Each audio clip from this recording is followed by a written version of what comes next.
you, and let me thank Carlo for inviting me. Two main points. This the force cannot be. We don't. We shouldn't behave as people playing golf use. So Force isn't a golf club, however. I've been sometimes invited to the Force meetings, but then I wasn't invited any longer. And the volume, the FOS volume actually I received last year is highly sponsored. And in addition to that, the Italian translation is really poor. I told so. Uh, uh, I said this to everybody, so there is a lot to be done here. But I welcome Edoardo Villani and the Genoa School in particular for doing the following. That is to say, they have moved the attention to neurosensorial sensation and cornea, especially because now we have understood that unless we protect the cornea properly, everything goes wrong. So this is because we should always consider the eye in a context, in the context of the whole body of the patient, but also in the context of a number of general diseases, especially in the elderly patients who usually are on multiple medical or drugs. To convince those who still do not accept the idea of a dry eye, especially in the Anglo-Saxon world. We know that the first visit to see an ophthalmologist is a dry eye. So Che avevamo imparato a conoscere. there are main factors, and so in the past, we used to say, okay, that after 50 years of age, women were mostly affected, but now we know that there are very interesting peaks between 15 and 25 years of age, and in over 65 years of age. How did we get to know this? By means of the campaign data. And unfortunately, this data is not published and disseminated to other ophthalmologists just because we're not members of the golf club.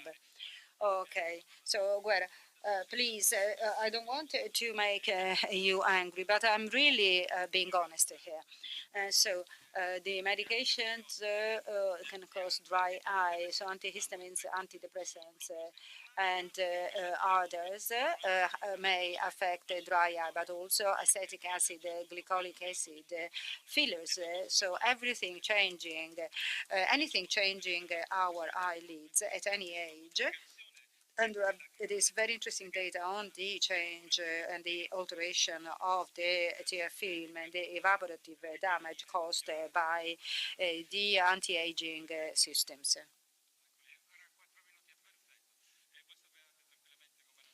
You are perfectly aware of the way in which the evaporative dry eye was used to be classified, so intrinsic or inherent meibomian gland dysfunction, and extrinsic ones, a very low percentage of blinking, and then the action of drugs. And then we have the extrinsic factors, vitamin A deficiency, topical drugs, preservatives, contact lens wear, and allergies. Let me mention a type of allergy that has been identified by the professor of the ophthalmological hospital San Giuseppe, Professor Polucci, so the urban eye allergy that affects children or babies living in large cities like Milan.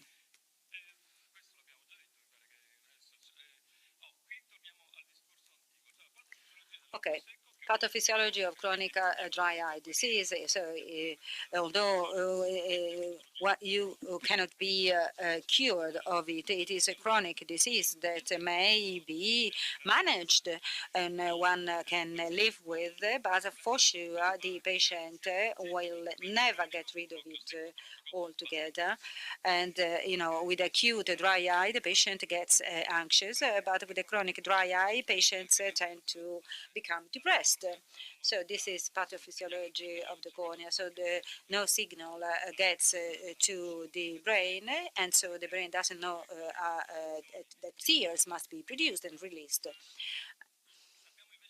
But we know that altered tears not are altered not only in terms of quantity and quality of its elements, but the tensioactive properties are entirely different. It isn't smooth and rounded any longer. So an imperfect, i.e. a tear drop of a chronic dry eye accompanies irritation symptoms, which are due to the rubbing against of the eye against the eyelids.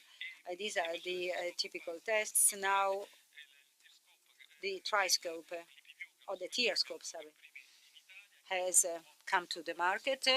It's a bit expensive, but I really appreciate it a lot because it allows me to make a diagnosis in a matter of seconds. And the management has already been mentioned by other speakers. We all agree on essential fatty acids and omega-3. And this morning, collaborator of Dr. Mencucci told us that on last April it has found that this might be due to placebo effect. Okay, I love the plugs and I really love them because they allow me to manage very well my patients with a dry eye. So we have a team approach in I have two more slides. So the relationship with the patient is absolutely essential, is crucial. And then take home message. That most dry eyes are of an evaporative nature, and we are in a strange balance where shifting from one to another is a bit vague because there is no wall any longer. So it's impossible to say this is evaporative, this is not, and so on and so forth. So we have learned that the there can be variations, and our colleague also mentioned these massage glasses. So there are several suggestions and proposals, and so we have a bit of everything. This is our laboratory, so we are very happy to take part in this study process and in this